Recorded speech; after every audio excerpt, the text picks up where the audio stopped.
Children, today we are teaching subject mathematics parts 1 means algebra, chapter number 2 quadratic equations. यामध्ये practice set 2.1 आपण बघतोय. आज आपण question number 4 जो दिलेला आहे तर तो सोडवणार आहोत. तर क्वेश्चन नंबर 4 काय दिलाय ते बघूया. तर determine whether the values given against each of the quadratic equations are the root of the equations. तर या ठिकाणी आपल्याला काय सांगितलेलं आहे बघा. तर क्वाड्रॅटिक इक्वेशन्स दिलेला आहे आपल्याला. त्याला आपण मराठीमध्ये वर्ग समीकरण असं म्हणतो. ठीक आहे. तर वर्ग समीकरण दिलेलं आहे तर त्या वर्ग समीकरणाच्या आपल्याला व्हॅल्यूज दिलेल्या आहेत. ठीक आहे. वर्ग समीकरणाच्या व्हॅल्यूज दिलेल्या आहेत आणि त्यावरून रूट ऑफ द इक्वेशन्स आहे का ते म्हणजे समीकरणाचं मूळ आहे का नाही हे आपल्याला चेक करायचं आहे. म्हणजे दिलेलं जे इक्वेशन आहे तर ते रूट ऑफ द इक्वेशन्स आहेत की नाही कन्फर्म करण्यासाठी आपल्याला इथं एक उदाहरण दिलेलं आहे. तर या उदाहरणामध्ये डावी आणि उजवी बाजू लक्षात ठेवायची. डावी बाजू म्हणले की ही आणि उजवी बाजू म्हणले की या बाजूची.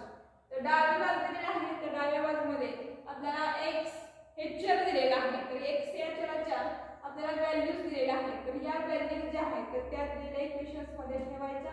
इक्वेशन मध्ये ठेवून आपल्याला जर दोन्ही बाजूची जर किंमत म्हणजे डावी आणि उजवी बाजूची जर किंमत समान आली व्हॅल्यू सेम असेल तर समजायचं हे रूट ऑफ द इक्वेशन्स आहे. जर व्हॅल्यूज नाही सेम आली तर ते आपले इक्वेशन्स नसणार आहे. ठीक आहे. आता आपण सर्वप्रथम काय करायचंय उदाहरण सोडवत असताना तर x ची व्हॅल्यू दिलेली आहे तर x ची व्हॅल्यू घेऊया सर्वप्रथम. x = 1 तर हे आपण घेतलेलं आहे x बरोबर 1. x बरोबर 1 ही किंमत घेतलेली आहे तर ही किंमत जी आहे तर हे दिलेली डावी बाजू आहे समीकरणाची डावी बाजू म्हणजे LHS. ठीक आहे. तर समीकरणाची डावी बाजू घेऊन त्याच्यामध्ये ही किंमत ठेवायची आहे. तर समीकरणाची डावी बाजू कोणती तर x² + 4x - 5 तर ही डावी बाजू दिलेली आहे. तर या डाव्या बाजूमध्ये x बरोबर 1 किंमत x ची किंमत 1 ठेवायची म्हणजे इथं 1² + 4 (1 - 5). तर इथं 1 चा वर्ग करायचा आहे. तर 1 चा वर्ग किती येणार 1 प्लस 4 * 1 म्हणजे 4 गुणिले 1 गुणाकार करायचा आहे. 4 × 1 = 4 - 5 ॲज इट इज.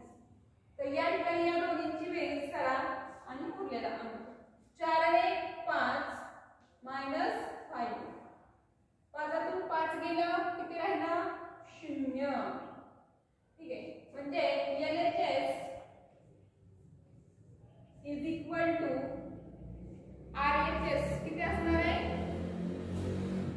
RHS म्हणजे डावी बाजू 0 उजवी बाजू 0 म्हणजे डावी आणि उजवी बाजू जर समान असतील तर हे दिलेले जे उदाहरण आहे तर ते कसं असणार आहे म्हणजे रूट ऑफ द इक्वेशन्स असणार आहे. दिलेलं समीकरण जे आहे तर त्याचं बघा. Therefore x = 1 is the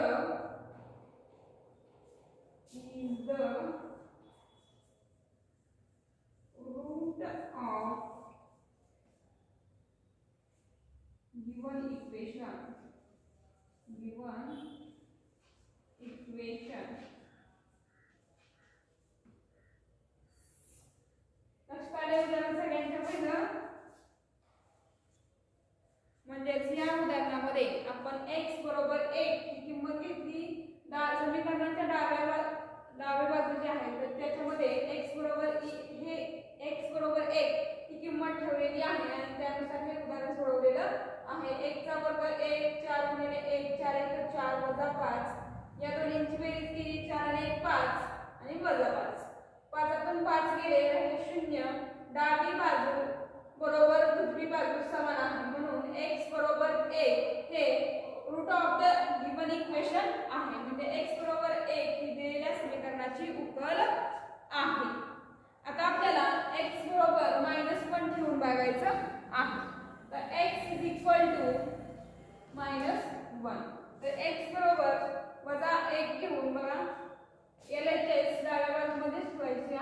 किंमत. तर डावी बाजू समीकरणाची घेऊन घ्या. x² + 4x - 5. आता x ची व्हॅल्यू किती आहे -1 कंसामध्ये लिहा स्क्वेअर प्लस 4 × -1 ब्रॅकेट कंप्लीट -5. तर या ठिकाणी -1 आहे. जर -1 असेल म्हणजे दिलेली किंमत जर ऋण असेल निगेटिव्ह असेल तर त्याचा वर्ग जो आहे तर तो नेहमी काय येतो पॉझिटिव्ह असतो. म्हणजे ऋण असेल तर तो काय होणार धन असणार. म्हणजे वजा असेल तरी त्याचा वर्ग केला तर धन येतो. 1 चा वर्ग 1. नंतर इथं चिन्ह भिन्न आहे. इथं अधिक आणि इथं वजा दिलेलं आहे. तर इथं अधिक आणि वजा असल्यामुळे काय करायचं बघा, तर गुणाकार करावा लागेल चिन्ह भिन्न असल्यामुळे. म्हणजे 4 × 1 = 4 आणि इथं -5 जशास तसं.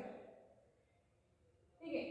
आता आपण इथं काय करावं लागेल, चिन्ह समान आहे म्हणजे इथं वजा आणि इथं सुद्धा वजा आहे. तर चिन्ह समान असेल तर आपल्याला काय करावं लागेल, बेरीज करावी लागेल. तर या दोन्हींची बेरीज करून घ्यावी. तर 5 × 4 = 9 आणि वजा चिन्ह तसंच तसं घ्यायचं आहे. आता इथं +1 आहे आणि हे -9 आहे. तर आपल्याला काय करावं लागेल, मोठ्या संख्येचा विचार करावा लागेल. म्हणजे मोठ्या संख्येतून लहान संख्या वजा करा. 9तून 1 गेलं राहिलं 8 आणि मोठ्या संख्येचं चिन्ह -8. ठीक आहे. म्हणजे LHS is not equal to RHS. म्हणजे डावी बाजू आणि उजवी बाजू समान नाही. डावी बाजू आपली -8 घेतलेली आहे आणि उजवी बाजू आपली 0 आहे. म्हणून हे जे समीकरण दिलेलं आहे तर ते त्या समीकरणाची उकल जी आहे तर ती नाही. किंवा हे दिलेले जे इक्वेशन्स आहेत तर ते रूट ऑफ द इक्वेशन नाही. Therefore x is equal to -1 is the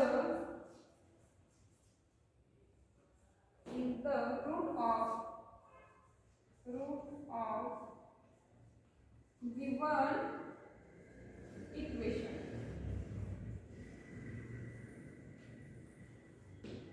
ठीक आहे. तर आपण या ठिकाणी काय केलंय, x बरोबर -1 किंमत घेतली.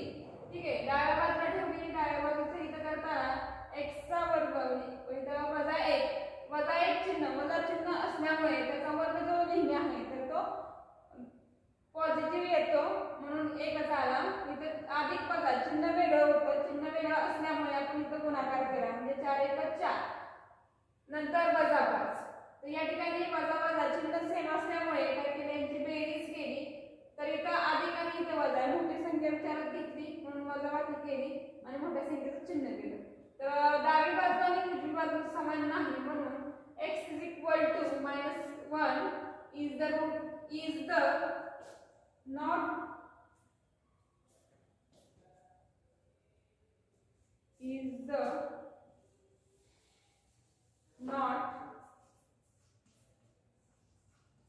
root of